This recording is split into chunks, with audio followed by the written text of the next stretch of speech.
Hello everyone. Good morning. कैसे हैं आप सभी? पढ़ के कल कौन कौन आया था? जो पढ़ाया था मैंने, मिला था पीडीएफ क्वेश्चन का? करके आए हैं? मुझे तो लगता नहीं आप लोग क्लास के जाने के बाद बुक्स उठा भी लेती हैं। उठाती हैं या गलती से कभी उठ गया तो उठ गया? पता है मेरी तबीयत कल इतनी खराब थी, उसके बावजूद सिर्फ आप लोगों के लिए मैं आई हूँ पढ़ाने की। ये इतना बड़ा सिलेबस है हिस्ट्री, अगर मैं गैप की तो बहुत टाइम लग जाएगा।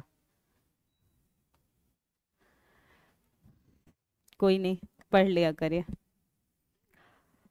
कल एक सेलेक्टेड लड़की, मेरी फ्रेंड ही है और रिश्तेदार भी है, तो उससे बात हो रही थी मेरी। उसका बहुत अच्छा रैंक आया था, सेकंड, फर्स्ट टाइम नहीं दी थी, पिछले से पिछले वाले में हुआ है। 10+2 में बनी है टीचर। तो मैंने बोला कि मैं फर्स्ट टाइम पढ़ा रही हूँ, क्या स्ट्रेटजी रखी थी जिससे तुम्हारा फर्स्ट टाइम में ही सिलेक्शन हुआ और अच्छा, बहुत अच्छा रैंक लेके आई थी मतलब। तो बोली कि मैं करती थी कि जो चैप्टर जैसे पढ़ ली, उस चैप्टर को नेक्स्ट डे रिवाइज कर लेते थे। जैसे जितना आज पढ़ी हिस्ट्री या कोई भी चैप्टर, तो उसे नेक्स्ट डे सिर्फ रिवाइज कर लेती थी, क्या उसके पॉइंट को, जितने मेन पॉइंट होते हैं उस टॉपिक के, और उस चैप्टर से रिलेटेड लगभग जो इजी प्रश्न नहीं, क्योंकि मान लो कि प्रश्न पूछे कि कांग्रेस की स्थापना कोई, हर कोई ही करेगा, पर कुछ घुमाएगा एग्जामिनर, वही नहीं आता है प्रश्न। क्योंकि मान लो कि 50 में से मैं मान के चलूं तो कम से कम 30 प्रश्न हर कोई करेगा, जितने भी स्टूडेंट होंगे वो सब करेंगे। दिक्कत कहाँ आती है, 20 में कितने लोग सही करके रिजल्ट लेंगे और कितने नहीं। तो ये 30 प्रश्न कौन होते हैं, एकदम इजी टू मॉडरेट में जिसको हम रख सकते हैं वो। तो बोली कि मैं क्या करती थी कि मैं एक चैप्टर पढ़ ली, उसको दूसरे दिन जब नेक्स्ट चैप्टर स्टार्ट करती थी, तो उस चैप्टर में पूरे पॉइंट पर पढ़ती थी, किताब नहीं पढ़ती थी, क्योंकि डेली मान लो उतना ही पढ़ पाएगी। तो बस पॉइंट देखती थी। और बोली कि एक बुक्स जिसमें मतलब सिर्फ वन लाइनर, एक अगर आप लोग खरीद सकती हैं, और जो 5 to मतलब 5 के बाद देने वाली है, एक घटना चक्र की बुक आती है, वन लाइनर। मतलब उसमें कुछ नहीं है, सिर्फ प्रश्न और आंसर, और एक ही बुक में सारे सब्जेक्ट हैं।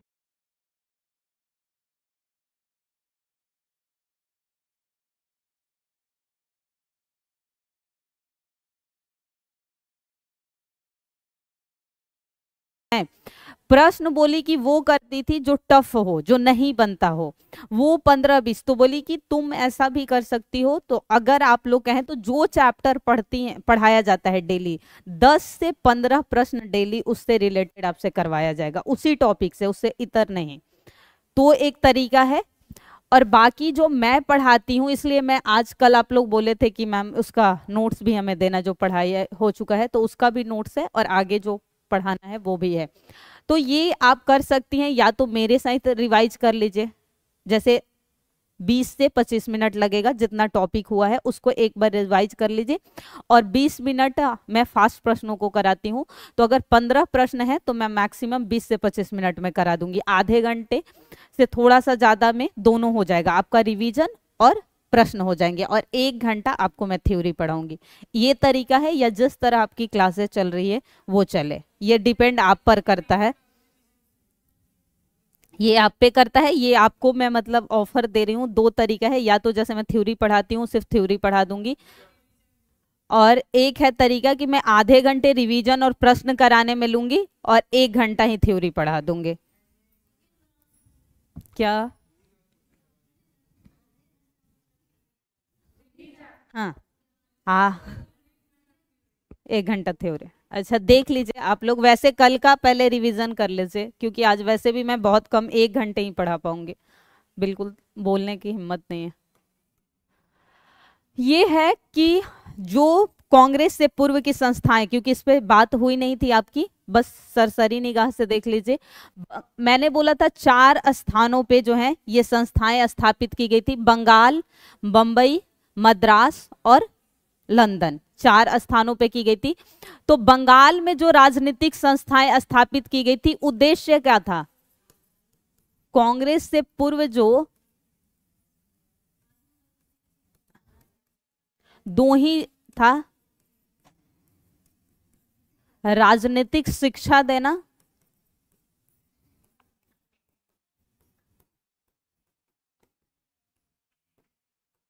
जागृति लाना, मध्यम व शिक्षित वर्ग के अतिरिक्त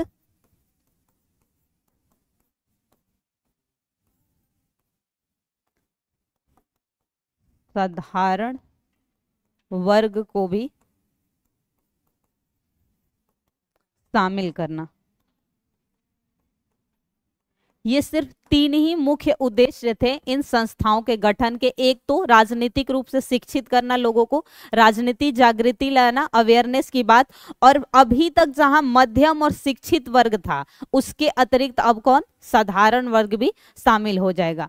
यहाँ एक बात याद रखिएगा, जो शुरुआती थे उसमें सिर्फ जमींदार वर्ग शामिल हुए थे। फिर जब इसके बाद यानी कि जब बंगाल में दो संस्थाएं गठित होती हैं, एक लैंड होल्डर सोसाइटी और उसके पश्चात जो हुई थी नेक्स्ट वो बंगाल ब्रिटिश इंडियन सोसाइटी, ये दोनों सिर्फ जमींदारों का था या फिर जो शहरी शिक्षित वर्ग था उनकी संस्थाएं थी। इन दोनों की असफलता के पश्चात तीसरा जो स्थापित किया गया था वो था 1851 में ब्रिटिश इंडियन एसोसिएशन की स्थापना हुई थी। बस देख लीजिए, ये लैंड होल्डर सोसाइटी वैसे ही बता सकते हैं जमींदारों का था, नेता थे यानी संस्थापक ये थे, और ये दो सदस्य के रूप में काम किए थे यानी कि राधाकांत देव और प्रसन्न कुमार ठाकुर, ये तीनों अपने समय काल में जमींदार परिवार से आते थे।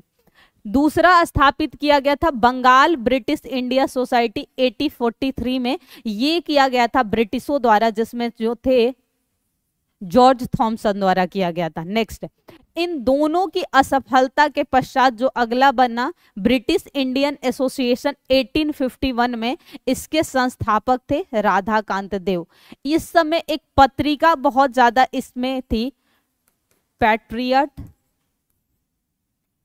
हिंदू पैट्रियट है ना, किसने की थी, कोई बता सकता है? हिंदू पैट्रियट दो लोग थे, संपादक थे गिरीश कुमार घोष, और एक और व्यक्ति इसमें शामिल थे हरीश चंद्र मुखर्जी। याद रखिएगा, अंग्रेजी की पत्रिका है और कलकत्ता से हुई थी। कहां से प्रकाशित की गई थी? कलकत्ता से प्रकाशित हुई थी, अंग्रेजी की थी, और संपादक थे गिरीश कुमार घोष और हरीश चंद्र मुखर्जी भी इसमें शामिल थे। तो ये हुआ। इनके पश्चात जो अगला यहां लिखा है, इसमें संस्थापक थे इस सोसाइटी के राधाकांत देव, लेकिन सदस्यों में कई लोग शामिल थे, देवेंद्र नाथ टैगोर, राम गोपाल घोष, प्यारी,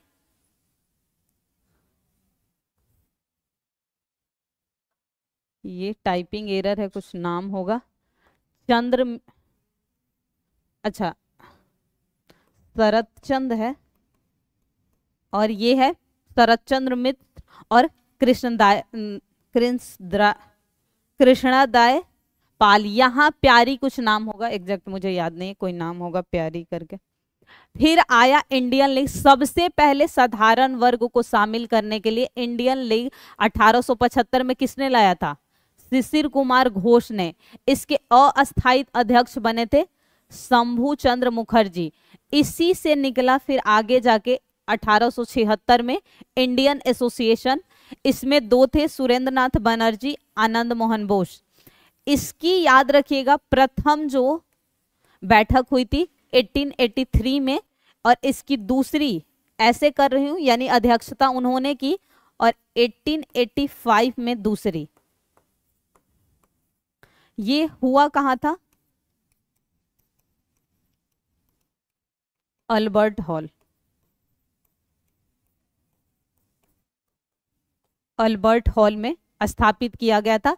पहले में भी यहीं पर हुआ, दूसरे सॉरी ये पहला में हुआ था, फर्स्ट जो हुआ था वो इन्होंने किया था अधिवेशन। तो यहां भी हुआ था कलकत्ता के अल्बर्ट में सुरेंद्र नाथ। और यही वजह थी कि 1885 में कांग्रेस के अधिवेशन में सुरेंद्र नाथ बनर्जी नहीं शामिल हुए, क्योंकि वो खुद इंडियन एसोसिएशन की अध्यक्षता कर रहे थे। और फिर यहाँ लिखिए, नोट कर लीजिए, 1886 में कांग्रेस में विलय हो जाएगा, अब समाप्त हो जाएगा। कांग्रेस में क्या हुआ? विलय हुआ। किसका? इंडियन एसोसिएशन का। तो ये कलकत्ता में स्थापित कांग्रेस से पूर्व की कुछ जो थी राजनीतिक संस्थाएं थी। एक और था कलकत्ता स्टूडेंट एसोसिएशन, 1875 में ही, इसमें सुरेंद्र नाथ बनर्जी थे।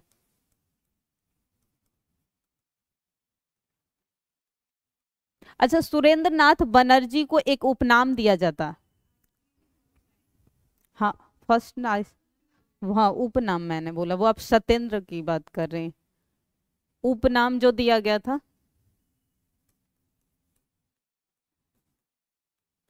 राष्ट्रगुरु। राष्ट्रगुरु के नाम से कौन जाने जाते थे? तो राष्ट्रगुरु के नाम से जाने जाते थे सुरेंद्र नाथ बनर्जी। अब इसी की तर्ज पे जब कलकत्ता में स्थापित की गई, तो बंबई में भी अलग अलग स्थानों पे स्थापित की गई। बंबई में स्थापित की गई थी पहली जो थी बंबई एसोसिएशन 1852 पे, और ये किसकी तर्ज पे की गई थी? जब ये हुआ था ब्रिटिश इंडियन एसोसिएशन 1851 का, इसके तर्ज पर बंबई में 1852 में बंबई एसोसिएशन की स्थापना की गई थी। संस्थापक कौन थे? दादा भाई नौरोजी। लंदन वाले में याद रखिएगा, और बंबई वाले में अधिकांशतः सुधार कार्यों में दादा भाई नौरोजी का योगदान रहा, क्योंकि ये पारसी समूह थे और पारसी समूह बहुत ही पहले से शिक्षित वर्ग है, और वो मुख्य रूप से गुजरात और महाराष्ट्र में आपको देखने को मिलेंगे। जैसे कि हमारा जो रीजन है यहाँ नहीं देखने को मिलते हैं। नहीं, ईसाई अलग होते हैं और पारसी धर्म अलग होता है। पारसी ईसाई नहीं होते हैं, वो धर्म एक तो भारत में बहुत कम लोग हैं, पर पारसी ईसाई नहीं होते हैं। पूना सार्वजनिक सभा बताइए, उसके अलावा एक और थे।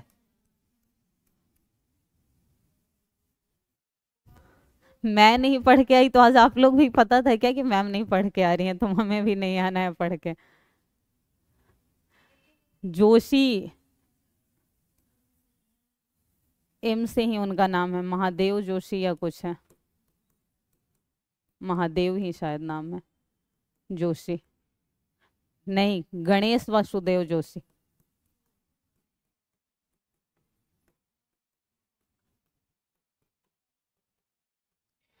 सक्रिय बाकी सदस्यों में रहे थे एस एच साठे और एस एच चिपलुणकर।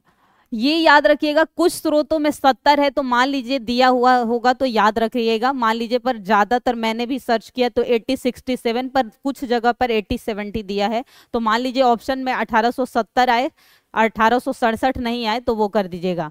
एक और बनाया गया था बम्बई प्रेसिडेंसी एसोसिएशन 1885 में, इसमें 3 लोग थे, और बहुत बार पूछा हुआ प्रश्न पीसीएस का है। बम्बई प्रेसिडेंसी एसोसिएशन, फिरोज शाह मेहता, बदरुद्दीन तैयब जी, केटी तैलंग, 3 लोग जो थे इसमें शामिल थे। नेक्स्ट, मद्रास में बनी थी पहली मद्रास नेटिव एसोसिएशन, ये किसके तर्ज पे बनाई गई थी? वहीं 1851 में, कौन सी? कलकत्ता में जो बनी थी, ब्रिटिश इंडियन एसोसिएशन के तर्ज पे ये बनी थी मद्रास नेटिव एसोसिएशन 1852 में। इसके संस्थापक थे दक्षिण भारत के गुजलू लक्ष्मी नरसू चेट्टी। मद्रास महाजन सभा, ये मोस्ट इंपॉर्टेंट है, मैं डबल स्टार लगा दे रही हूं, नोट कर लीजिएगा।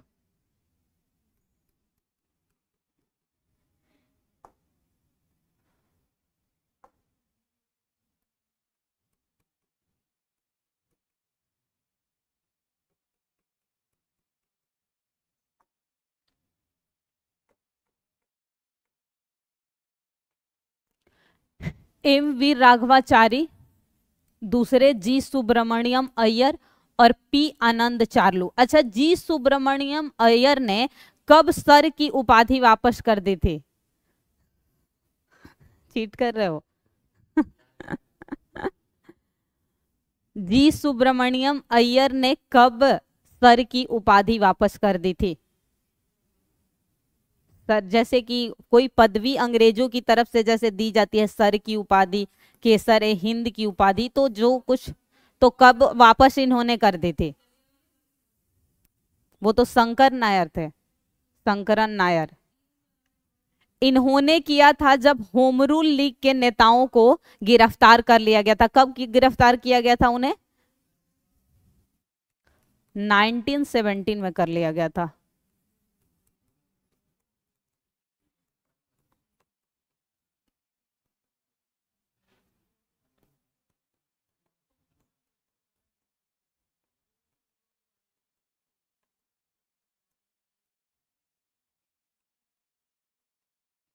इन्होंने जो है किसकी उपाधि? सर की उपाधि।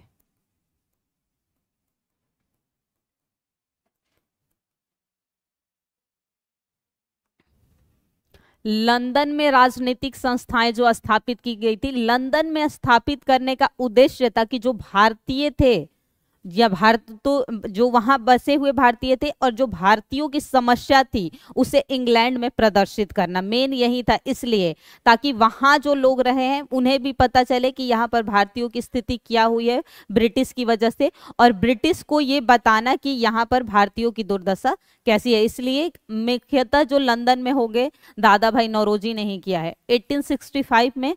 दादा भाई नौरोजी, उसके अलावा कौन कौन शामिल हुए थे?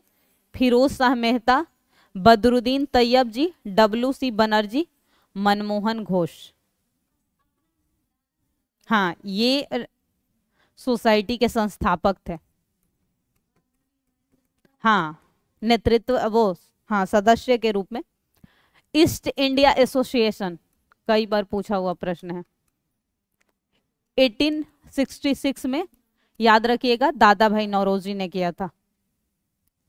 कल इससे रिलेटेड ही पहले प्रश्न, सबसे पहले प्रश्न ही करा दूंगी, ताकि उसी दिन कराऊंगी तो आप लोग जवाब सारा ही सही दे देंगे। अब यहां बस कुछ नहीं, जो कल मैंने पढ़ाया है उसका रिवीजन है। कल कहां तक हुआ था? कल आप लोग बोल रही थी कि 1919 के एक्ट में, तभी मैं बोलती हूँ बुक्स उठा के कभी पढ़ लिया करिए। साफ साफ लिखा है कि 1919 के एक्ट में 9 में सिर्फ मुस्लिमों को मिला, 1919 के एक्ट में सिख, ईसाई, उसके अलावा यूरोपीय, तीनों को मिला था पृथक। और फिर जाके 32 में दलितों की बात हुई थी, जब जाके पूना पैक्ट हुआ था। हाँ, तो घोषणा हुई थी, अधिनियम तो 1919 में बना था, घोषणा थी 1917 की, और एक्ट कब पारित जाके हुआ था? 1919 में। और उसमें साफ साफ लिखा हुआ है कि ईसाई, सिख और यूरोपीय, इन सभी को पृथक निर्वाचन मिला था। शुरू में सिर्फ मुस्लिम और दलितों की बात हुई थी 1932 में। 1919 के एक्ट में देखो, सारी बातें मैं कहती हूँ कि हिस्ट्री पढ़ो तो सिर्फ स्टोरी याद रखो, पॉइंट्स क्या रखना है जो मेन पूछा जा सकता है। 4 ही बात 1919 के एक्ट में याद रखना होता है। एक, घोषणा हुई 1917 की, जो एक्ट कब बना? 1919 में। पहली बार द्विसदनीय लाया गया, क्योंकि उससे पहले नहीं था। एक था राज्य विधायिका बनाया गया और एक राज्य परिषद हो गया, विधानसभा और परिषद। तीसरी हुई कि प्रांतों में द्वैध शासन लागू कर दिया गया, और वहां पर ही पहली बार जो है उत्तरदायी शासन की बात की गई थी, जहां जाके 2 विषयों में बट गया था, आरक्षित और हस्तांतरित विषय जो कर दिए गए थे। आरक्षित में कुछ विषय रखे गए थे, 5-4 पॉइंट याद रखने हैं, और उसी में था कि यूरोपियों को, ईसाई को, सिखों को भी पृथक निर्वाचन मंडल की जो है दे दी गई थी। कई बार मैं ही कंफ्यूज हो जाती हूँ, मैं तो गलत नहीं पढ़ा दी, आप लोग बोल देती हैं नहीं मैम ये तो नहीं था बिल्कुल। उदारवादी और उग्रवादी चरण, कल के सेशन में ये चर्चा हो चुकी है, तो क्रम याद रखने के लिए मैंने ऐसा कर दिया है ताकि आप लोग रिवाइज करते वक्त आपको आसानी रहे। 1885, जी बोलिए। क्या? उत्तरदायी शासन, अच्छा, रिस्पॉन्सिबल गवर्नमेंट का मतलब जनता के द्वारा। हाँ, किसका? अच्छा, द्वैत शासन। जैसे पहली बार द्वैत शासन कब लागू हुआ था? 1765 में बंगाल में क्लाइव ने लागू किया था। तो पहले बंगाल का जो नवाब होता था उसके हाथ में पूरा शासन हो, चाहे वो राजस्व के मामले हो, चाहे वो दीवानी मामले हो, फौजदारी मामले हो, सब कुछ दीवान करता था। यानी कि वहां का नवाब के हाथों में रहेगा, जो भी रेवेन्यू आता था वो खुद ही रखेगा, जो खर्च करना था वो खुद ही करेगा।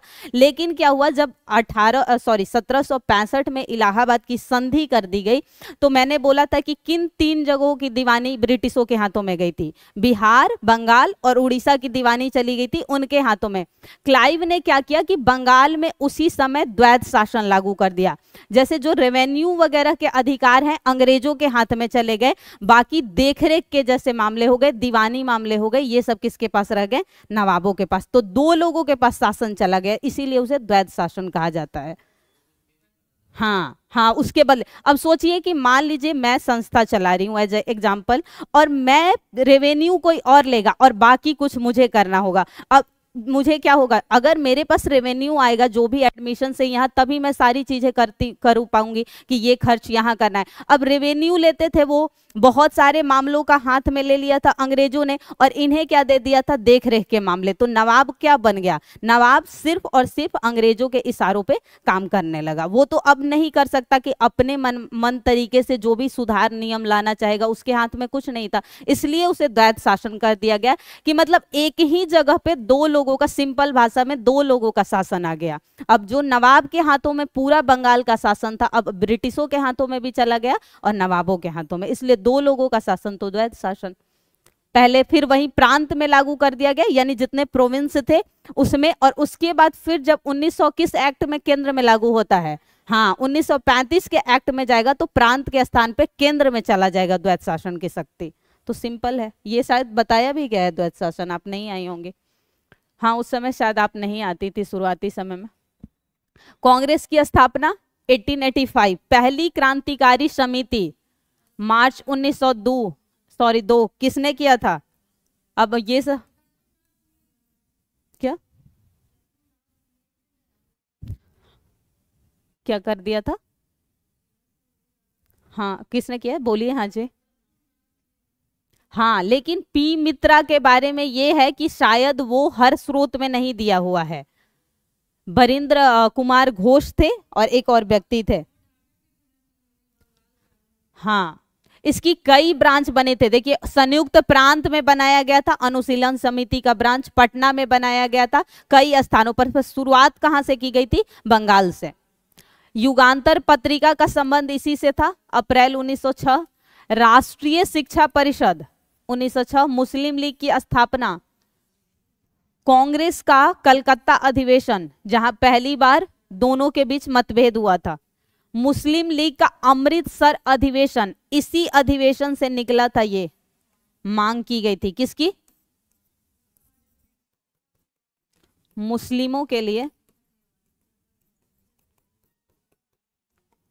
पृथक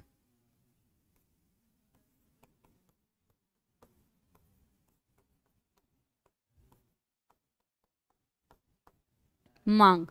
सूरत विभाजन 1907, ये यहां तक हो चुका है, ये पढ़ाने वाली नहीं हूं, कल के सेशन में हुआ है, बस क्रम याद रख लीजिएगा, ये नोट्स खुद से पढ़ लीजिएगा। उदारवादी नेताओं में याद मत रखना कुछ भी, बस उग्रवादियों को याद रख लेना, जो एक्सट्रीमिस्ट थे उन्हें 4 को याद रखना, क्योंकि ये सारी बातें याद करने के योग्य नहीं होती हैं, इतना फैक्ट्स रखोगे तो दिमाग किसी दिन हिल जाएगा। उदारवादी राष्ट्रवादियों का योगदान, ये मुख्य उनकी मांगे जो थी उसके बारे में है, ये आपको पढ़ना है, नोट्स मांगा था आप लोगों ने। उग्रवाद के उदय के कारण, आखिर किस कारण से जो है एक्सट्रीमिस्ट जो थे पनप के आए थे, तो कल मैंने 2 इसमें बताया था, वर्नाकुलर प्रेस एक्ट, विश्वविद्यालय अधिनियम, इंडियन ऑफिशियल सीक्रेट एक्ट, ये सभी वजह थी। बंगाल विभाजन हो चुका था इसलिए भी ये नाराज थे। तात्कालिक कारणों में, ये जब आप वर्ल्ड हिस्ट्री को पढ़ेंगे तो सारी घटनाओं का वर्णन होने वाला है, उसे रहने दीजिए। भारत में अकाल पड़ा था उस समय, लगभग बात है, ये कब की बात है, तो 1896 से के आसपास जो है भारत में एक बार अकाल पड़ी थी। पश्चिमीकरण का विरोध, क्योंकि ये जो लोग थे नहीं पश्चिमी को एडप्ट करते थे, नरमपंथी, ये सब आपको पढ़ना है, मुझे नहीं पढ़ना।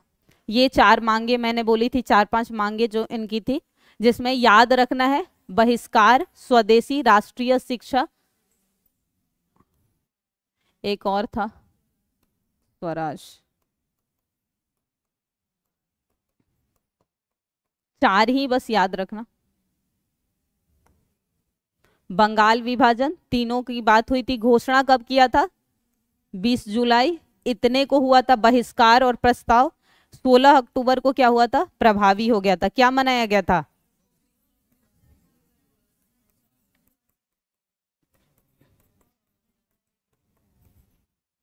हाँ, रक्षाबंधन में मनाया गया था।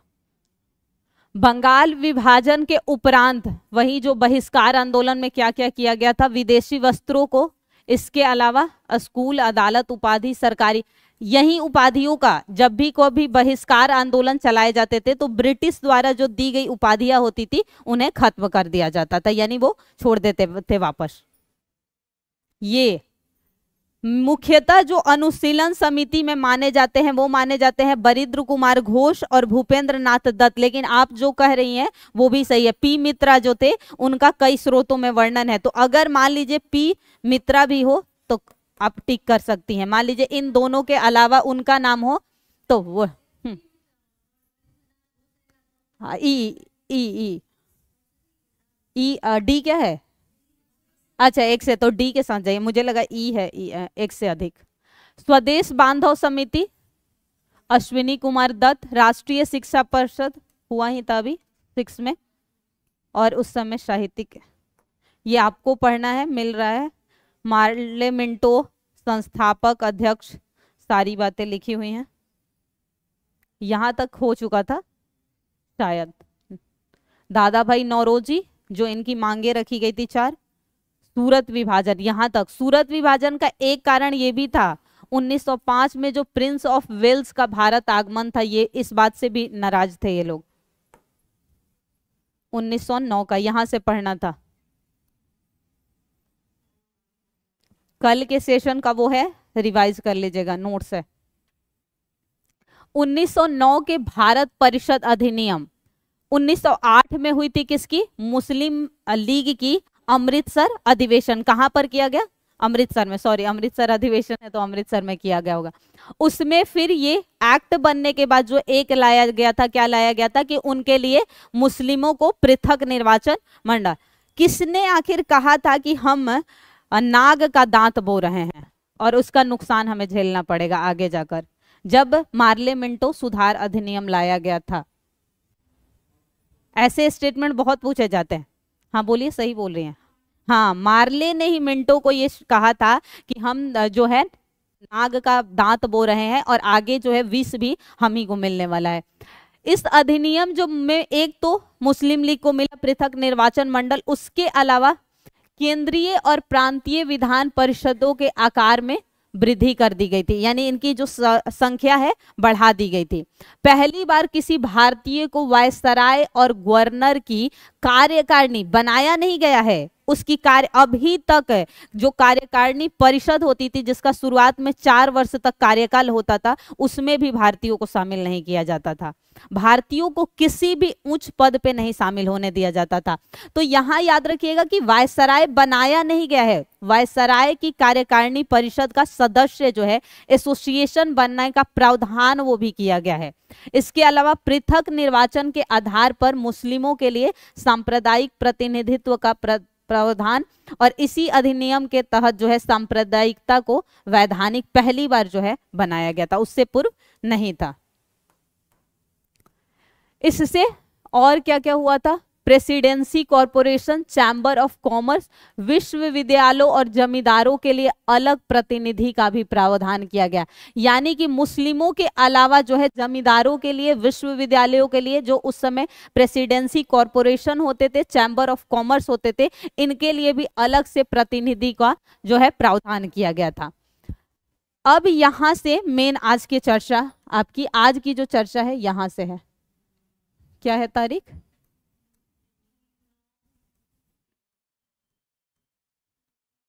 यहां से है, वो कल तक का सेशन था।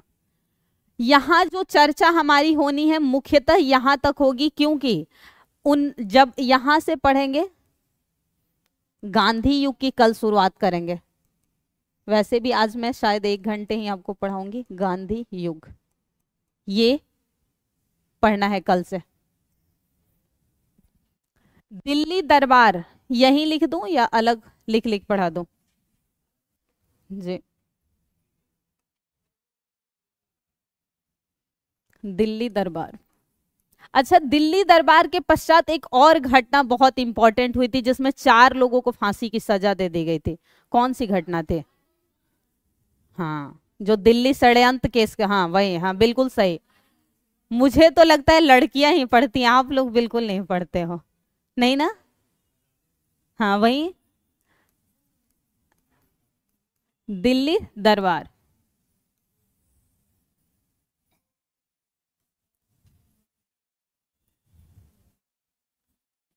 First, second and third.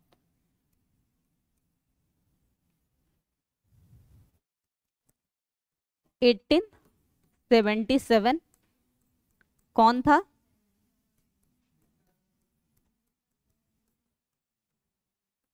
दूसरा?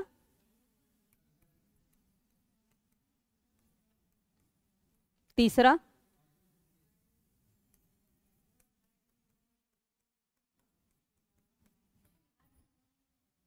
इस समय क्या निर्णय हुआ था जब, क्या लिख दें? अच्छा, सेकंड ये बोल रही हैं। क्या हुआ था इस समय?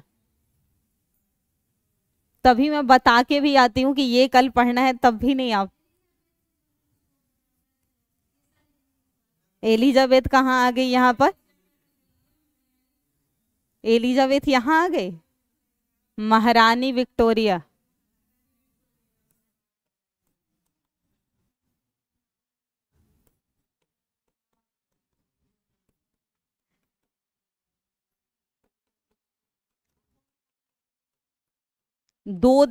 एक उन्हें भारत की सम्राज्ञी घोषित,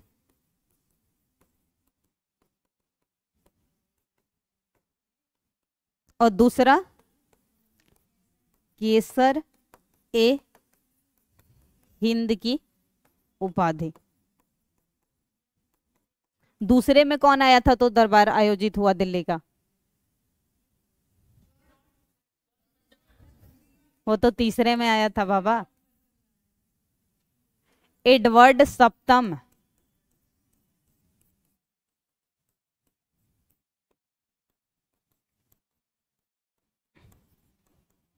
एडवर्ड सप्तम की ताजपोशी हुआ था।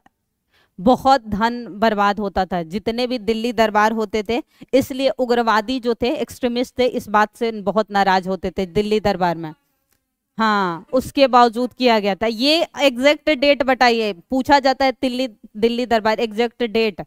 डेट और मंथ हमेशा याद रखिए, हिस्ट्री में जितने इंपॉर्टेंट है वो डेट और मंथ के साथ याद रखिएगा।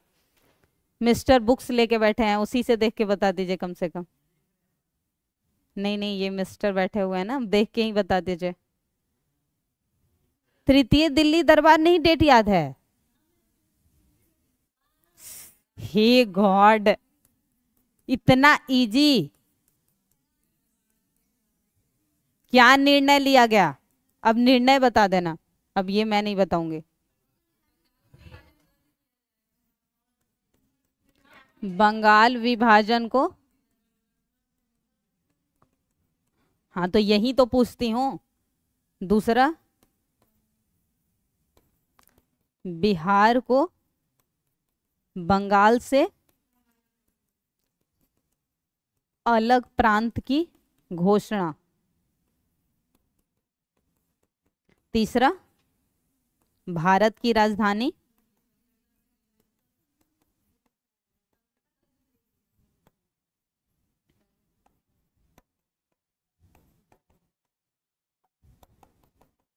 दिल्ली स्थानांतरित। अच्छा, ये बताइए कि कलकत्ता कब से कब तक राजधानी रही थी भारत की? जी, 1774 से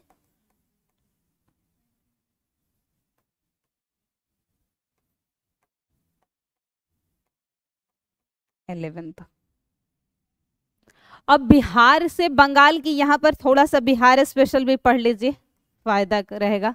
ये की गई घोषणा कब की गई 11 दिसंबर को। ये सारी घोषणाएं किसकी है? 11 दिसंबर की 3 घोषणाएं। फिर क्या किया गया? 22 मार्च 1912 को हुआ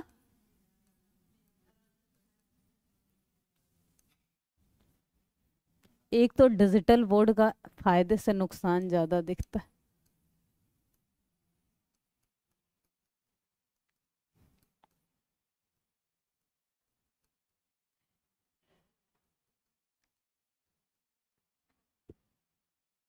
विधिवत घोषणा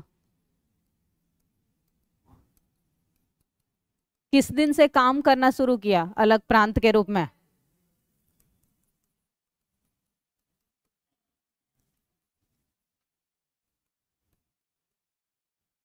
ये कहानी याद रखिएगा बिहार के गठन का। उसके बाद 1936, सीधे 35 में चले जाइएगा। हो गया। नेक्स्ट फिर हुआ दिल्ली दरबार के आयोजन में, ये सब आप पढ़ना है, ये सब आपको नोट देख लीजिए बस। प्रथम महारानी विक्टोरिया सम्राज्ञी घोषित और केसर हिंद की उपाधि, वही बातें लिखी रहती हैं। इंग्लैंड के सम्राट एडवर्ड सप्तम की ताजपोशी के घोषणा में हुई थी। उद्देश्य क्या था? ब्रिटिश सरकार की शक्तियों का प्रदर्शन। तीसरा जॉर्ज पंचम और महारानी मैरी के स्वागत में हुआ था। ताजपोशी, अरे किसी को हाँ बुला के जो हाँ मान लो यहाँ को बुला के राजा की तरह ताजपोशी, किसी भी राजा को मान लो जब गद्दी पे बैठता था तो उसे क्या प्राचीन समय में कहलाता था? राजाभिषेक कहलाता था। इस समय ताजपोशी कहलाने लगा, मतलब राजा की तरह उसे बना। ताजपोशी ऐसे कोई वर्ड्स थोड़ी। दिल्ली षड्यंत्र केस 23 दिसंबर 1912 को किस पर फेंका गया था? वायसराय हार्डिंग पर, चांदनी चौक पे। पर याद रखिएगा इसकी मृत्यु नहीं हुई थी, बच गया था, घायल हुआ था। जिन्होंने अंजाम दिया था, यहाँ दो बातें याद रखनी, ये प्रश्न पूछा हुआ है। अंजाम किसी ने और दिलवाया था और फांसी किसी और को हुई है। रास बिहारी बोस और ये दोनों कौन थे? मुख्य थे इसमें। लेकिन जिन्होंने बम कांड किया था वो थे बसंत विश्वास, अमीर चंद, अवध बिहारी और बाल मुकुंद, और इन चारों को फांसी हो गई थी।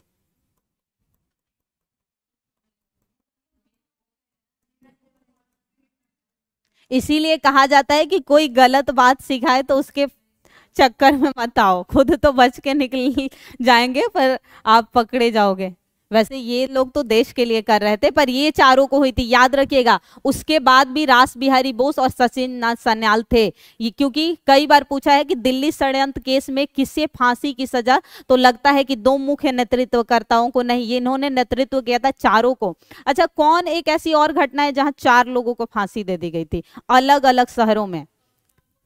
हाँ, बिस्मिल्लाह खां, अलग अलग जो 4, रोशन खां और अलग, हाँ 4 शहरों में। नैनी, फैजाबाद, ये सभी 4 शहर थे। वो जब आएगा कहानी से ना। प्रथम विश्व युद्ध, ये आप वैसे पढ़ लीजिएगा, इसे हम डिटेल में पढ़ेंगे कहाँ? वर्ल्ड हिस्ट्री में। यहाँ बस एक कहानी जो मैं बता रही हूँ वो समझ लीजिए, बाकी जब प्रथम विश्व युद्ध हुआ, पहले तो भारतीय नहीं शामिल हो रहे थे, लेकिन महात्मा गांधी ने सपोर्ट किया, क्योंकि महात्मा गांधी अहिंसा के थे। और साथ ही साथ शुरुआती में महात्मा गांधी को भी ऐसा लगा था कि जिस तरह महात्मा गांधी जब दक्षिण अफ्रीका गए थे तो आपने सुना शुरुआती समय से ही उनके साथ बहुत रंगभेद नीति हुआ था। कहां पर उन्हें धक्का देके उतार दिया गया था? ट्रेन से।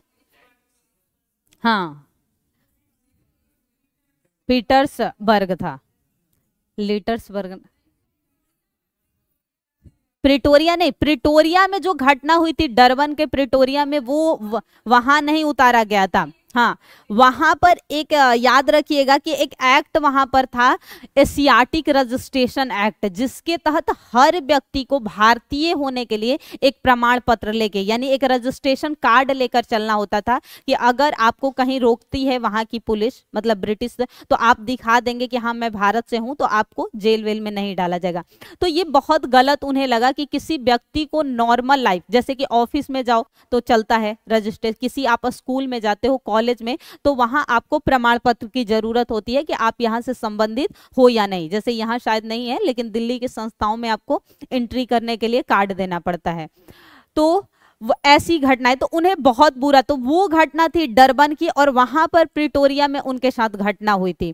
लेकिन वो जो थी वो घटना अलग थी। वो घटना कब की थी, वो जब गए थे शुरुआती ही समय, कब गए थे 1893 में, तब उन्हें जो है धक्का देकर, क्योंकि जब वो डरबन जा रहे थे उस समय की वो घटना थी जब उन्हें धक्का देकर हटा दिया गया था। तो ये कहानी वहां समझनी है, बस पढ़ लीजिएगा। हुआ क्या था कि जब प्रथम विश्व युद्ध हो रहा था उसी समय काबुल में, कहां पर है काबुल,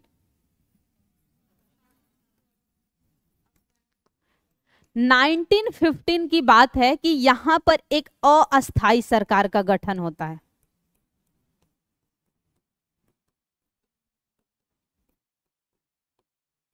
गठन किया जाता है और इसके प्रधानमंत्री कौन बनते हैं, कोई बता सकता है? जब काबुल में प्रथम विश्व युद्ध के दौरान अस्थाई सरकार बनाई गई थी तो किसे बनाया गया था? बरकतुल्ला, नहीं, बरकतुल्ला ये बने। और जो इंडियन बने थे जिसकी आप बात कर रही हैं वो अध्यक्ष बने थे सोहन सिंह। जिनकी आप बात कर रही हैं वो प्रधानमंत्री न थे, वो सोहन सिंह जो थे वो क्या थे, वहां पर अध्यक्ष इस अस्थाई सरकार की। तो ये एक घटना उस समय महत्वपूर्ण इस बीच जो है घटित हुई थी कि उसी से प्रभावित होकर काबुल में जो है 1915 में अस्थाई सरकार का गठन किया गया था। ये कहानी वर्ल्ड हिस्ट्री की है। गदर पार्टी कब हुई थी स्थापित, किसने किया था, कहां पर?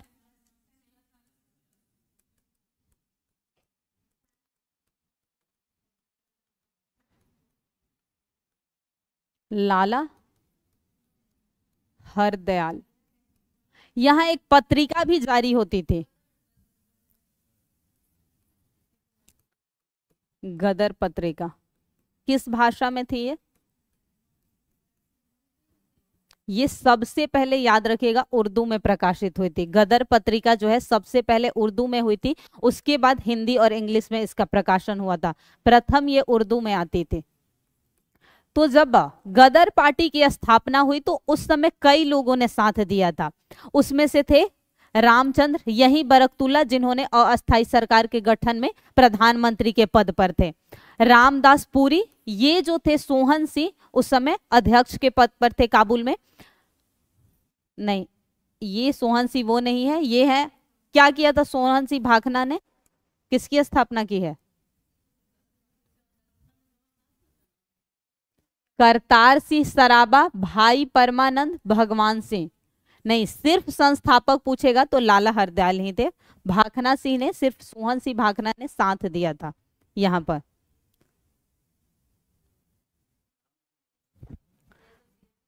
कामागाटा मारू प्रकरण, किस लिए ये घटना हुई थी?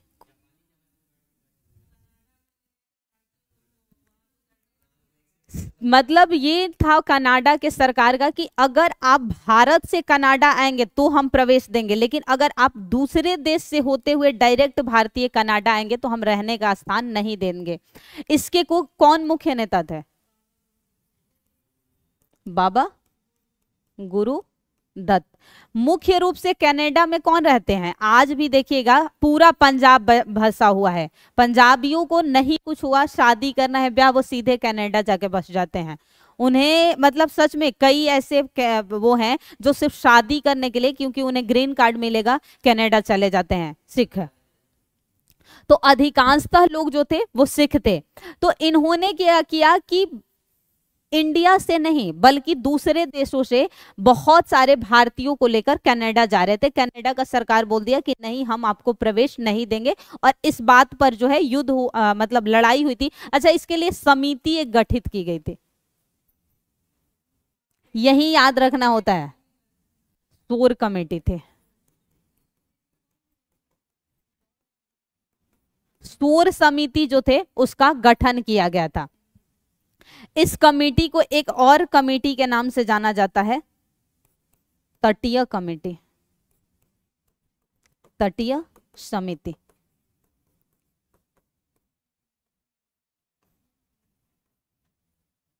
अच्छा, शोर कमेटी जैसा एक 1919 में कौन सी कमेटी बनी थी? जलियांवाला बाग हत्याकांड में दो कमेटी बनी थी ना? हाँ, कौन सी थी? अच्छा हाँ वो हंटर थे, अच्छा हाँ सही है। कनाडा सरकार भारतीयों को अपने यहाँ प्रवेश वर्जित कर दिया और सीधे जो भारत से नहीं आते थे, तो वहां जो लड़ाई हुई याद रखिएगा, एक लड़ाई कनाडा में हुई तो शोर कमेटी बनी, लेकिन जब ये वापस जितने भी यात्री थे कहाँ वापस आते हैं, ये आते हैं कलकत्ता, फिर कलकत्ता में भी इनका होता है युद्ध, और कलकत्ता में जब ये लड़ाई करते हैं तो बहुत सारे जेल में, इसमें कुछ मत याद रखना, बस घटना का ईयर याद रखना, समिति का याद रखना। हाँ ये जो कमेटी में सदस्य थे, हुसैन रहीम, बलवंत सिंह और सोहनलाल पाठक, ये तीन का बस नाम याद रखना। इसके अलावा हाँ यहाँ याद रखिएगा, ये जिन्होंने इसमें साथ दिया था, इन्होंने अलग से, यानी गदर पार्टी के जो सदस्य थे आंदोलन के, उन लोगों ने भी जहां पर थे वहां पर इसके खिलाफ जो है आंदोलन चलाया था। समर्थन में जो है कौन थे, भगवान सिंह, बरकतुल्ला, रामचंद्र और सोहन सिंह, इन लोगों ने क्या चलाया था इसके खिलाफ में, कहां पर, सैन फ्रांसिस्को में चलाया था। कहाँ है सैन फ्रांसिस्को वैसे जी, कम से कम इतना पढ़ रखा है आपने प्रशांत सर से अच्छे से। होम रूल लीग आंदोलन 1916 की घटना, कारण क्या था, सरकार पर दबाव डालना, सबसे मुख्य कारणों में माना जाता है मार्ले मिंटो सुधार जो लाया गया था उसकी वजह से।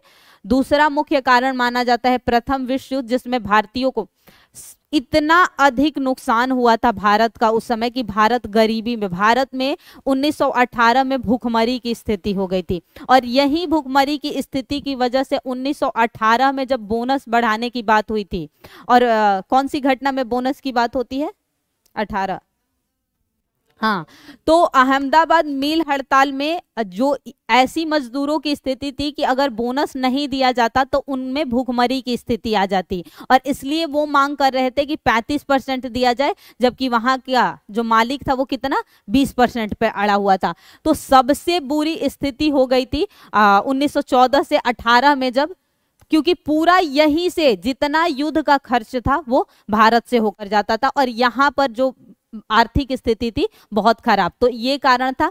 वस्तुओं की कीमतों में वृद्धि, जैसे ही महंगाई बढ़ेगा तो क्या होता है, वस्तुओं की वो वृद्धि हो गई। बाल गंगाधर तिलक ने जेल गए थे 1914 में, एक कारण ये था, और जब ये इन्हें निकाला गया था उसके बाद इन्होंने होम रूल में जो है भाग लिया था। तो उन्हें 4 मुख्य कारण थे, सरकार का दबाव, उद्देश्य क्या था, स्वशासन,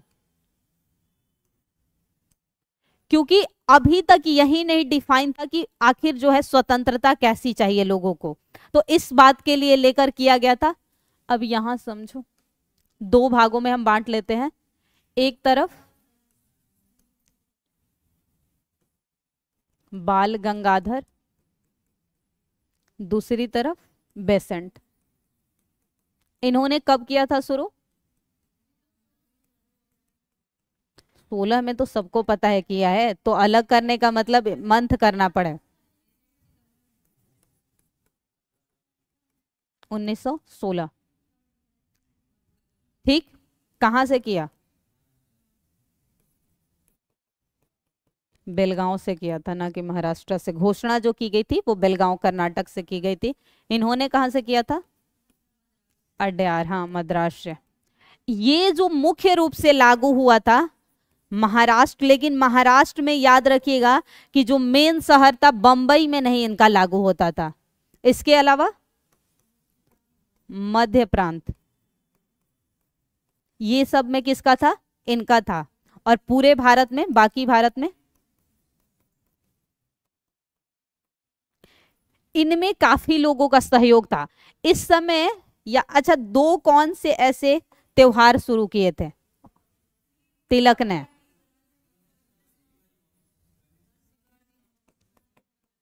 इससे संबंध नहीं है, यहां लिखो, शिवाजी महोत्सव कब किया था, अब ये भी बता दो।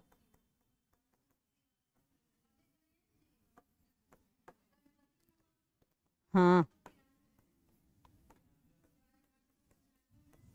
हाँ सही बोल रही हैं, उसे याद रखने का भी तरीका है, पहले भगवान को फिर आदमी को। तो 93 में था ये, 1893, कई बार पूछा हुआ सवाल है, ऐसे ही सवाल पूछता है, ऐसा नहीं है कि बहुत कुछ अलग से हर बार एग्जामिनर पूछता है। मैं कई ऐसे प्रश्न, मैं जो अपने लिए पढ़ती हूँ, आप लोगों के पूछे गए प्रश्न हैं। कर्नाटक में है।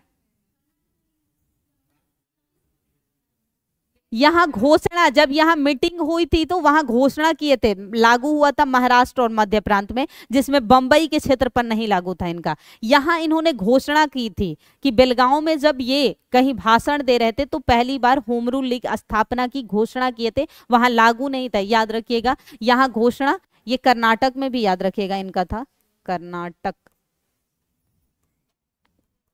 तो यहां इन्होंने घोषणा की थी भाषण के तहत जब, और अड्यार से इन्होंने शुरुआत की थी, एनी बेसेंट ने है। तो शुरुआत घोषणा में हो सकता है, घोषणा और शुरुआत इतना नहीं। हाँ, तो घोषणा जहां की जाएगी वहीं तो शुरुआत हो जाएगी। आप लोग इतने छोटे पॉइंट जो कि कुछ पूछेगा ही नहीं। कर्नाटक में था, महाराष्ट्र में, मध्य प्रांत में, कर्नाटक, तीनों में था, लेकिन याद रखिएगा महाराष्ट्र के बंबई में नहीं था। बंबई कहाँ है? महाराष्ट्र। महाराष्ट्र एक वो हो गया राज्य, बंबई क्या हुआ? एक हाँ, बंबई पुणे अलग अलग शहर हुए, तो बंबई में नहीं था, ये बस याद रखिएगा। बंबई में इनका था, बस यहाँ जो याद रख लीजिएगा, नोट इसे याद रखिएगा, बंबई में नहीं। मान लीजिए यही दे दे, निम्न में से किन स्थानों पर बाल गंगाधर तिलक ने होम रूल की स्थापना की थी, और ऑप्शन में बंबई दे, तो महाराष्ट्र में बहुत किसी को लगेगा कि बंबई क्या है, is a part of Maharashtra, तो वो क्या कर देगा महाराष्ट्र के आधार पर बंबई। लेकिन इसीलिए मैं बार बार बोल रही, बंबई में नहीं किया था।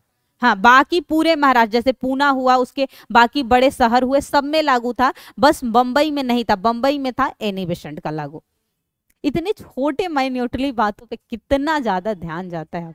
राष्ट्रवादी नेता मोतीलाल नेहरू। अब याद रखिएगा कि इन सभी ने जो साथ दिया है, इतने व्यक्ति, ये एनी बेसेंट के थे। ये किसके व्यक्ति थे? एनी बेसेंट को इन लोगों ने साथ दिया था। और एनी बेसेंट ने पटना में कब किया था होम रूल की? क्योंकि बिहार का पेपर है, कब आई थी? हाँ बिल्कुल मैम, पूरा फैक्ट्स देखो, ऐसे ही पढ़ लो। 1917 में था शुरुआत। पूना में होम रूल आंदोलन प्रारंभ किया, कर्नाटक, महाराष्ट्र और मध्य प्रदेश, तो शुरुआत यहां से मान लो, घोषणा वहां से मान लो। एनी बेसेंट अड्यार में होम रूल आंदोलन प्रारंभ किया। इसके अलावा पूरे भारत में इन्हीं का था। तिलक के कार्यक्षेत्र के अलावा, यानी कर्नाटक, महाराष्ट्र और मध्य प्रांत, जिसमें निहित क्या है कि बंबई में इनका है, पूरा कर दिया। इनको सपोर्ट किसने किया था? जॉर्ज अरुंडले, सीपी रामास्वामी, और याद रखिएगा 1917 में इन्हें भी गिरफ्तार किया गया था। गिरफ्तार जब सुब्रमण्यम ने सर की उपाधि वापस की थी। तो एनी बेसेंट के साथ एक और व्यक्ति जिन्हें गिरफ्तार किया गया था वो जॉर्ज अरुंडले थे 1917 में। उपलब्धियां, अब पहली बार हुआ कि जो मध्यम शिक्षित वर्ग था, जिसे हम शहरी बुद्धिजीवी वर्ग यानी इंटेलेक्चुअल वो बोलते हैं क्लास के लोगों को, वो लोग के अलावा अब कौन से लोग आ गए थे इसमें आंदोलनों में? आम जनता आने लगी थी। इसके अलावा 1917 में क्या हुआ था? मॉन्टेग्यू घोषणा पत्र, और 1919 में इसे किस में बदल दिया गया था? एक्ट में बदल दिया गया था। तो इस अधिनियम का कहीं ना कहीं माना जाता है कि इसी की वजह से ये परिणाम हुआ था। तो याद रखिएगा दो यहां पर अंतर, अगर मॉन्टेग्यू घोषणा पूछे तो सीधे 17 में, और अधिनियम कब जाकर बना? 1919 में। कांग्रेस के लखनऊ अधिवेशन में इसी के परिणाम से जो है एक्सट्रीमिस्ट और कौन एक थे लिबरल, दोनों पहली बार साथ आए थे। और जून 1917 में होम रूल लीग के मुख्य नेताओं Annie Besant, George Arundale, VP Wadia, याद रखिएगा जिसकी हमने यहां बात की है, सीपी रामास्वामी को नहीं गिरफ्तार किया गया है, यहां जॉर्ज अरुंडले को किया गया था, यहां पर जो थे वीपी वाडिया, और यहीं पर किसने सर की उपाधि वापस की? सर की उपाधि वापस, नाम बता दो।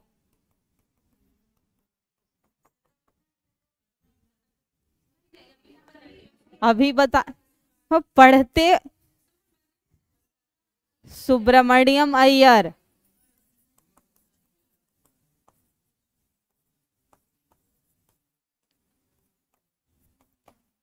कहीं पढ़ते वक्त भी कहीं और ध्यान तो नहीं रहता है आप लोगों का?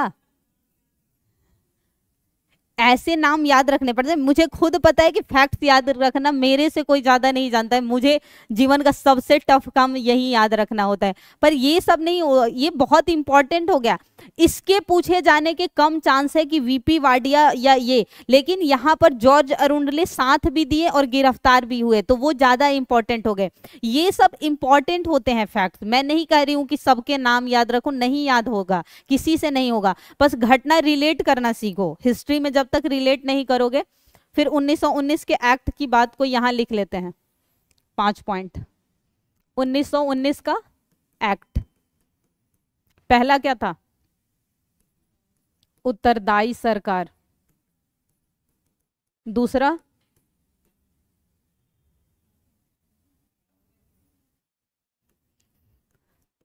प्रांतों में द्वैध शासन। तीसरा, केंद्र द्विसदनीय केंद्र व्यवस्था, लिख लीजिए।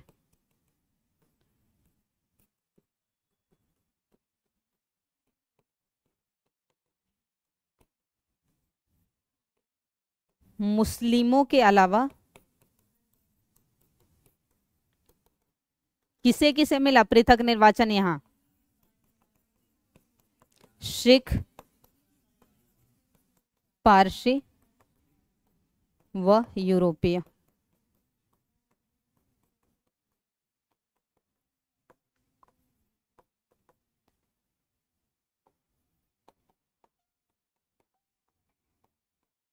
और फिर 3 ही जगह पे रखना है पृथक निर्वाचन को, एक 1909 में मुसलमानों को, एक 1919 में और एक 1932 पर। 1932 में मिला नहीं क्योंकि पूना पैक्ट को ला दिया गया था, तो वहीं पर समाप्त कर दी गई थी। उनके लिए सदस्य, उनकी जो है सीट बढ़ा दी गई थी, और रिजर्वेशन में उनके वो प्रतिशत को बढ़ा, मतलब परसेंटेज बढ़ गए थे वहां लागू, पर इन्हें जो है लागू तो 4-5। और ये जो प्रांत में द्वैध शासन लागू होगा, तो यहाँ 2 विषय फिर अलग भी होंगे, उस पर काफी डिटेल से भी मैं बात कल के सेशन में कर लूंगी, क्योंकि 1919 का एक्ट कल ही आएगा, आज 16 तक ही है। आरक्षित और हस्तांतरित, जैसे कि आरक्षित विषयों में ऐसे विषय रखे जाते हैं जैसे वित्त के विषय हो गए, विदेशी मामले हो गए, ये सभी रखे जाएंगे। और कृषि हो गया, शिक्षा हो गया, ये सभी विषय कहां पर चले गए? हस्तांतरित विषयों में जाएंगे। उसके बारे में मैं विस्तार से बता दूंगी क्या होता है। लखनऊ समझौता 1916, मुस्लिम लीग और कांग्रेस। अच्छा, ये कब अलग हो गए फिर से?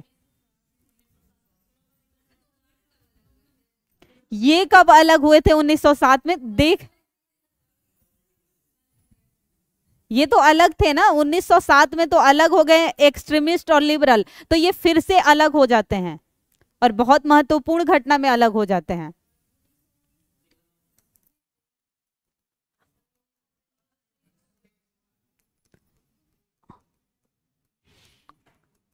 स्थगन बाबा, ना कि आगमन। स्थगन कब हुआ? 20 में हुआ, जब समाप्त कर दिया गया। जब 1922 में महात्मा गांधी ने वापस ले लिया असहयोग आंदोलन, तो ये फिर अलग हो गए थे। और यहाँ और फिर बात इनको मिलाने की कब की गई थी? कहानी को रिलेट करो, बने कब? 1916 में साथ आए, 1922 में 1944 में बात हुई, 44 नहीं 40 में, शायद 44 है, उससे वो सी राजा गोपालचारी, राजा जी फॉर्मूला, उसको कुछ और बोलते हैं, सीआर फॉर्मूला भी बोलते हैं। सीआर फॉर्मूला में बात की गई थी, पर ये नहीं माने थे, क्योंकि मुख्य अब इसमें कौन था? जिन्ना, जो कि हर बात को ही काट देता था। अच्छा, ये मांग कब की थी जिन्ना ने पृथक पाकिस्तान की? हाँ बोलिए। हाँ 1940, 33 में नहीं होती। प्रांतीय विधान परिषदों में भारतीयों की संख्या बढ़ाई गई, जो द्विसदनीय किए गए थे, जिसमें 2 मैंने बात की, प्रांतों में अब द्वैध शासन लागू हो गया, तो प्रांतीय विधान परिषद में अब क्या हुआ? भारतीयों की वायसराय की कार्यकारिणी परिषद में आधे से ज्यादा। पहली बार कब इन्हें मिलाने की बात हुई थी? वायसराय की कार्यकारिणी परिषद में भारतीयों को कब शामिल करने की बात है? हाँ 1909 के एक्ट में क्या किया गया था? लाने की बात की गई थी। अब क्या हुआ कि आधे से ज्यादा सदस्य क्या होंगे? सिर्फ इंडियन होंगे। और कांग्रेस और मुस्लिम लीग की निकटता हुई थी, मुस्लिम लीग के मत समझौता एक ही बात है ये तो, इस पॉइंट को कट कर लो। उदारवादी व उग्रवादी एक साथ। अच्छा, इस किस मुख्य नेता ने, बहुत सक्रिय नेता थे जिन्होंने मुस्लिम लीग और कांग्रेस के मध्य समझौता की निंदा की थी, कहते कि गलत निर्णय है, कांग्रेस के द्वारा लिया गया गलत निर्णय है? हाँ जी बिल्कुल, हाँ वो हिंदू नेता थे, मदन मोहन मालवीय ने क्या कहा था कि ये जो है गलत नेता है, गलत नेता नहीं, निर्णय गलत है। अच्छा, यहीं तक था। अब क्या पढ़ना है इसके बाद, कौन सी घटना? 1916। अब होता है गांधी युग। अभी तो ठीक ठाक पढ़ ही लेते हैं, थोड़ा सा मेन मेन पॉइंट पढ़ लेते हैं ताकि कल रिवीजन आपका हो जाएगा, ठीक है? गांधी युग की शुरुआत कर लेते हैं आज।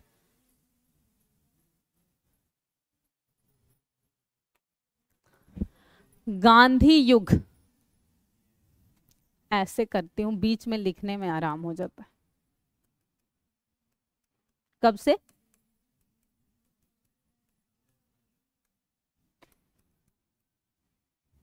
गांधी युग, तो यहां सबसे पहले हमें विस्तार से जिसके बारे में पढ़ना होता है वो गांधी जी के हर एक कार्यों को।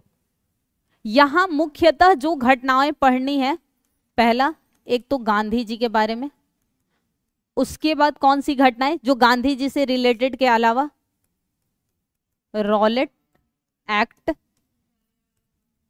इससे निकला हुआ घटना क्या था? अच्छा, क्यों हुआ था जलियांवाला बाग हत्याकांड, आप में से कोई बताना चाहेगा?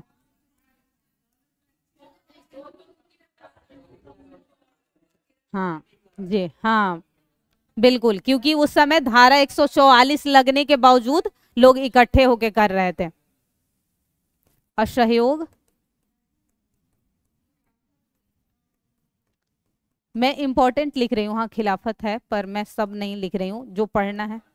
सविनय अवज्ञा, इसमें याद रखिएगा हमेशा पार्ट 1 और पार्ट 2 करके पढ़ना है क्योंकि 2 हुए हैं।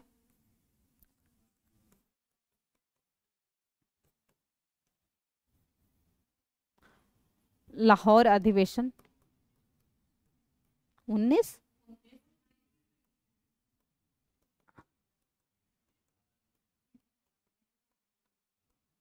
हाँ ये इसके बाद ये की घटना है, सविनय अवज्ञा 1930 की है। इसके अलावा सीधे हम कह सकते हैं अगस्त प्रस्ताव से भारत छोड़ो, क्योंकि कहीं ना कहीं सारे एक दूसरे से मिले हुए हैं। अगस्त प्रस्ताव से लेकर जो 1940 में होता है, वहां क्रिप्स वगैरह, वहां से लेकर भारत छोड़ो आंदोलन की घटना एक तक जाती है। भारत छोड़ो आंदोलन के समय कई घटनाएं होती हैं, जैसे कि रेडियो प्रसारण पहली बार, भूमिगत आंदोलन पहली बार, एक मूवी भी अभी बहुत मतलब हो गई 6-8 महीने पहले आई थी रेडियो प्रसारण पर। वो कौन है, सैफ अली खान की बेटी सारा अली खान ने, उषा मेहता ऐ मेरे वतन या कुछ करके आया हुआ है ये। उसके बाद से यानी कि भारत छोड़ो आंदोलन के बाद सबसे महत्वपूर्ण घटना कौन थी? वेवेल योजना से 1947, और फिर 1947 के बाद एक महत्वपूर्ण घटना हमें पढ़नी होती है, 1947 से 50 जब भारत का संविधान लागू होता है। ये हिस्ट्री में इंपॉर्टेंट है, वो पॉलिटी में भी पढ़ना होता है और ये भी, ये सारे पढ़ने हैं इन सब के। हाँ वो सब अंतरिम सरकार पहले ही आ जाएगी तब बनेगी, तो ये सारे पॉइंट्स हमें पढ़ने हैं। शुरुआत हम करेंगे गांधी जी से। गांधी जी कहानी सुन लो, गांधी जी गए कब? 1893 में पहुंचते हैं कहाँ? डरबन। जन्म कहाँ हुआ था ये सब पता है ना? ये सब नहीं बताने की जरूरत, हाँ ये बताऊंगी भी नहीं, नहीं आ रहा होगा तब भी नहीं बताऊंगी। तो गांधी जी जब जाते हैं डरबन, किस कार्य के लिए गए थे वो डरबन? हाँ, तो जब वो जाते हैं तो वहां वो देखते हैं कि बहुत अधिक रंग भेद नीति होती है वहां पर। याद रखिएगा, बहुत पहले अफ्रीका में, भारत में, खासकर दक्षिण भारत से दासों को ले गया था कृषि कार्यों के लिए, लेकिन वो जिस तरह उनके साथ कृषि कार्यों में किया जाता था वो एक दास की तरह व्यवहार किया जाता था। वो लोगों को गन्ने की खेती और अन्य खेती के लिए ले गया गया था अफ्रीका में। तो जब यहाँ पर जाते हैं, वो एक समुदाय था जिसे हम शायद गिरमिटिया समुदाय कहते थे, जो कि कृषि कार्यों के लिए कहीं और जाके कार्य करता था, गिरमिटिया समुदाय। तो जब ये जाते हैं तो वहां देखते हैं कि हर व्यक्ति को पंजीकरण पत्र लेना है, और वो पंजीकरण था एशियाटिक रजिस्ट्रेशन एक्ट के तहत एक पंजीकरण बना था। एक घटना ये उन्होंने देखा। दूसरा, प्रिटोरिया में उनके साथ जो घटना हुई, पीटर्सबर्ग में जब उन्हें धक्का देके, 3 घटनाएं। वहां जाने के बाद महात्मा गांधी ने कई ऐसे कार्य किए हैं जिसमें से महत्वपूर्ण था फिनिक्स आश्रम। कल पढ़ के आना सारे, कल इसके बारे में डिटेल से पूछूंगी, फिर गलत कोई नहीं बताएगा, इसीलिए मैं लिख दे रही हूँ, नोट कर लो। कब स्थापित हुई, कौन शामिल था, सारे नोट कर ले। फिनिक्स फार्म,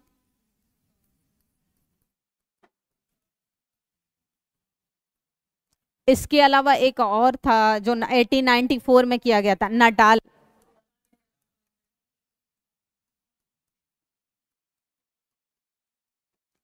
वहां जाकर सबसे मेन पत्रिका उनकी आई थी जो 4 भाषाओं में आती थी, अंग्रेजी, गुजराती, तमिल और हिंदी। क्योंकि तमिल में उन्होंने इसलिए लाया था कि जो गिरमिटिया समुदाय था वो दक्षिण भारत से गए थे, तमिलनाडु वाले क्षेत्र से। कौन सी पत्रिका थी, 4 भाषाओं में आती थी, कौन सी? नहीं, यंग इंडिया बाबा, वो जब हरिजन की करेंगे तब करेंगे। वो 1932 की बात है, जब हरिजन शब्द का गठन करेंगे और हरिजन वो कमेटी बनेगी तब।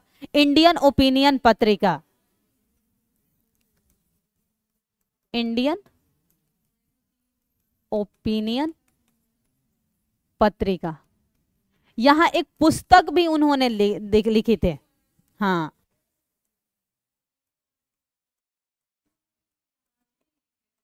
हाँ, ये सारी जो है वहां से रिलेटेड घटनाएं हैं, जिसके बारे में खुद आप डिटेल में पढ़ लीजिएगा। जब मैं पढ़ाऊंगी तो और भी ज्यादा लेकिन खुद से पढ़ लीजिएगा। मैं ये नहीं कहती हूँ कि आप लोग देखिए, सेल्फ स्टडी से एक ही फायदा होता है। मैं जितनी कहानी बताऊंगी, आप 4 कहानियां बुक्स से भी पढ़ेंगी, क्योंकि मैं बुक्स को तो पूरा पढ़ा तो नहीं सकती। तो उससे क्या होगा, आपका ही रिवीजन होगा। फायदा देखो लास्टली आपको ही होने वाला है। सेल्फ स्टडी में कह रही हूँ ना कि सबसे ज्यादा जरूरी होता है प्रिपरेशन में। मैं कितना भी टीचर मैं कहती हूँ ना, दावे से ये जो बनाते हैं ना अपना यूट्यूब चैनल का कि यहाँ से कुछ भी नहीं है, मतलब यहाँ के अलावा कहीं नहीं आएगा, अगर नहीं सिलेक्शन तो 100% वापस, ये सारे ना फेकबाजी के अलावा कुछ नहीं है। टीचर ना बेस के अलावा कुछ नहीं तैयार करता।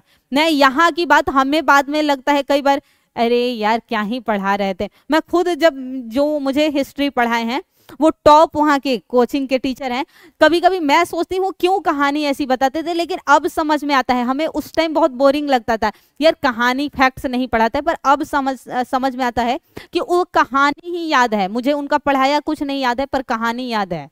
तो यही फायदा, बस टीचर बेस के अलावा कुछ नहीं तैयार करता है। तो कल की टॉपिक पहला, दूसरा रॉलेट एक्ट से रिलेटेड ही ये सब था। तीसरा टॉपिक असहयोग आंदोलन। असहयोग आंदोलन कब तक चलेगा, 1922, 22 के बाद चौरी चौरा। फिर उसके बाद हाँ, एक टॉपिक मैं यहाँ लिखना भूल गई जो मैं कल कराऊंगी, चौथा याद रखिएगा, कम्युनिस्ट पार्टियों का गठन। कम्युनिस्ट पार्टियां जो मार्क्सवादी सोच पे चलती हैं, वो पार्टियों का गठन। तो इसमें जो था मेरठ षड्यंत्र, पेशावर षड्यंत्र और लाहौर षड्यंत्र, उसके अलावा जो हिंदुस्तान रिपब्लिकन एसोसिएशन, तो वहां यानी कि हिंदुस्तान रिपब्लिकेशन एसोसिएशन में जाएगा तो यहाँ याद रखिए 1923 से शायद ये कहानी शुरू होती है और 1930 तक, 30 पर अंत हो जाएगा, क्योंकि जब उन तीनों को फांसी की सजा। तो ये 4 टॉपिक कल होना है, पढ़ के आइएगा। गांधी को अच्छे से पढ़ लीजिएगा, रॉलेट एक्ट से रिलेटेड जितनी घटनाएं हैं। तीसरा असहयोग आंदोलन स्थगन तक। चौथा कम्युनिस्ट पार्टियां। अगर टाइम मिलेगा तो हम सविनय की तरफ बढ़ेंगे, वरना छोड़ देंगे वहीं पर। ये 4 पॉइंट्स आप लोग प्लीज पढ़ के आइएगा। आपको ही फायदा होगा। देखिए आप खुद बताती हैं तो अच्छा रियल बताइए, आप बता के खुद तो लगता होगा कि हाँ हम पढ़ के आए हैं, मुझे भी अच्छा लगता है, और आप इतने लोगों में अगर कोई बताएगा तो उसे अच्छा बेहतर फील होगा कि हाँ मैं पढ़ के आई हूँ। तो ये आपके लिए ही है, अच्छा लगेगा आपको। तो ये 4 टॉपिक कल के लिए, ठीक है ना? तबीयत फिर भी 12 बज ही गए, ठीक है। तो आप सभी अपना ख्याल रखिए और मुस्कुराते रहिए और साथ में पढ़ते भी रहिए। सिर्फ मुस्कुराते तो आप लोग हैं पर पढ़ते